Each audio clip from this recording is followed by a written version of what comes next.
हर हर महादेव। नमस्कार आप सभी को। मैं हार्दिक आप सभी का स्वागत करता हूँ हमारे इस YouTube चैनल पर जिसका नाम है धर्म रक्षणा। अनंत काल से सनातन धर्म अपने इतिहास और उसकी विशेषताओं के लिए जग प्रसिद्ध है। हम आपके लिए सनातन धर्म से जुड़े साहित्य, विज्ञान, देवी देवताओं के महात्म्य और अन्य शास्त्र जो हमारे ऋषि मुनि द्वारा रचित अथवा लिखित है उनकी सारी जानकारी आपके लिए यहाँ प्रस्तुत करेंगे। इस कलयुग में हर एक तक हमारे प्राचीन ग्रंथ, वेद, पुराण, उपनिषद और अन्य साहित्यों के विषय में रोचक जानकारी हम आप सभी के लिए यहाँ प्रस्तुत करेंगे। आशा करते हैं हमें आपका सकारात्मक प्रतिसाद मिलता रहेगा। हर हर महादेव। श्री रुद्र संहिता तृतीय खंड 50वां अध्याय। विवाह संपन्न और शिवजी से विनोद। ब्रह्मा जी बोले, हे नारद, उसके बाद मैंने भगवान शिव की आज्ञा पाकर शिव पार्वती विवाह के शेष कार्यों को पूरा कराया। सर्वप्रथम शिवजी व पार्वती जी के मस्तक का अभिषेक हुआ। तत्पश्चात वहां उपस्थित ब्राह्मणों ने दोनों को ध्रुव का दर्शन कराया और उसके बाद हृदय छूना और स्वस्ति पाठ आदि कार्यों को पूरा कराया। यह सब कार्य पूरे होने के बाद भगवान शिव ने देवी पार्वती की मांग में सौभाग्य और सुहाग के निशानी माने जाने वाला सिंदूर भरा। मांग में सिंदूर भरते ही देवी पार्वती का रूप लाखों कमल दलों के समान खिल उठा। उनकी शोभा देखते ही बनती थी। सिंदूर से उनके सौंदर्य में अभिवृद्धि हो गई थी। इसके पश्चात शिव पार्वती को एक साथ एक सुयोग्य आसन पर बैठाया गया और वहां उन्होंने अन्नप्राशन किया।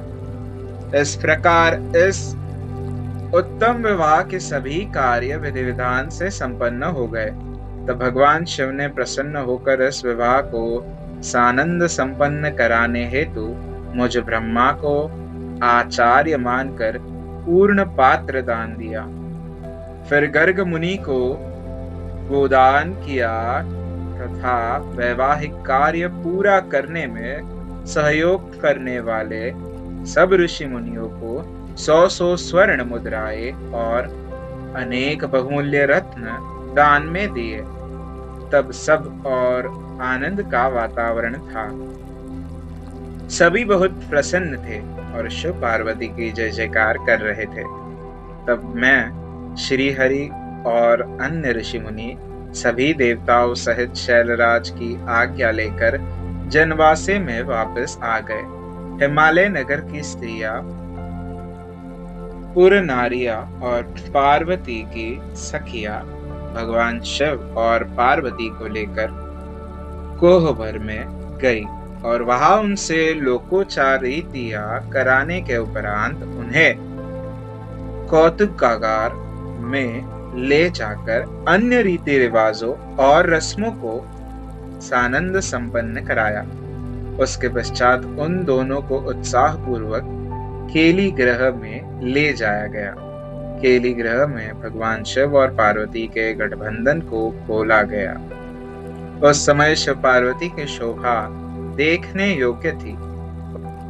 उस समय उनकी अनुपम मनोहारी छवि देखने के लिए सरस्वती, लक्ष्मी, सावित्री, गंगा, अदिति, शची, लोपामुद्रा, अरुंधति, अहिल्या, तुलसी, स्वाहा, रोहिणी, पृथ्वी, संज्ञा, शतरूपा तथा रति नाम की 16 दिव्य देवांगनाएं, देव कन्याएं, नाग कन्याएं और मुनि कन्याएं वहां पधारी और भगवान शिव से हास्य विनोद करने लगी। सरस्वती बोली, भगवान शिव अब तो अपने चंद्रमुखी पार्वती को पत्नी रूप में प्राप्त कर लिया है।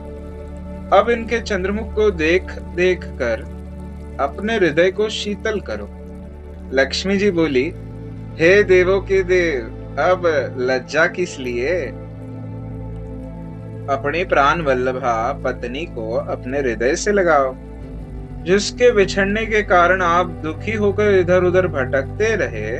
उस प्राण प्रिया के मिल जाने पर कैसी लज्जा। तो उधर सावित्री बोली, अब तो पार्वती जी को भोजन कराकर ही भोजन होगा, और पार्वती को कपूर सुगंध युक्त तांबुल भी अर्पित करना होगा। तब जाह्नवी बोली कि हे त्रिलोक के स्वामी, स्वर्ण के समान सुंदर पार्वती जी के केश धोना एवं श्रृंगार करना भी आपका कर्तव्य है। इस पर शची कहने लगी कि हे सदाशिव, जिन पार्वती को पाने के लिए आप सदा आतुर थे तथा जिनके वियोग के दिन आपने विलाप कर कर बिताए हैं, आज वही पार्वती जब आपकी पत्नी बनकर आपके साथ विराजमान है, तो फिर काहे का संकोच? क्या आप पार्वती को अपने हृदय से नहीं लगा रहे हैं? देवी अरुंधति बोली, इस सती सुंदरी को मैंने आपको दिया है, अब आप इसे अपने पास रखें और उसके सुख दुख का ख्याल रखें। देवी अहिल्या बोली, भगवान, आप तो सबके ईश्वर हो, इस पूरे संसार के स्वामी हो। आपके परब्रह्म स्वरूप को कोई नकार नहीं सकता। आप निर्गुण निराकार है, परंतु आज सब देवताओं ने मिलकर आपको भी दास बना दिया है। प्रभु, अब आप भी अपनी प्राण वल्लभा पार्वती के अधीन हो गए हैं। यह सुनकर वहां खड़ी तुलसी कहने लगी, आपने तो कामदेव को भस्म करके पार्वती का त्याग कर दिया था, फिर आपने क्यों आज उनसे विवाह कर लिया है? इस प्रकार उन देवांगनाओं की हंसी मजाक चल रही थी और वे भगवान शिव से ऐसे ही बात करके बीच बीच में जोर जोर से हंसती तो कभी खिलखिलाकर रह जाती। इस पर स्वाहा ने कहा कि हे सदाशिव, इस प्रकार हम सबकी हंसी ठिठोली सुनकर क्रोधित मत हो जाइएगा।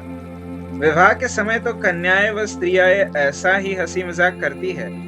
तब वसुधरा ने कहा, हे देवाधिदेव, आप तो भावों के ज्ञाता है। आप तो जानते ही है कि काम से पीड़ित स्त्रियां भोग के बिना प्रसन्न नहीं होती। प्रभु, अब तो पार्वती की प्रसन्नता के लिए कार्य करो।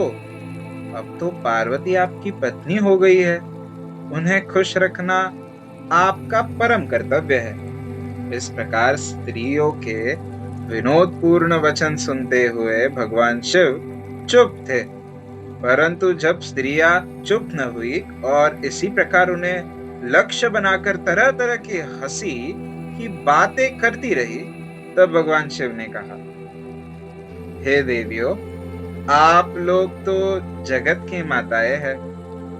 माता होते हुए पुत्र के सामने इस प्रकार के चंचल तथा निर्लज्ज वचन क्यों कह रही है?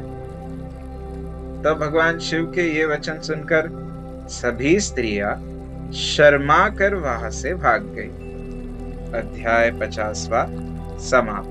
हमारे कार्य की सराहना करते हुए इस YouTube चैनल को सब्सक्राइब करें, वीडियोस को शेयर करें और लाइक करें।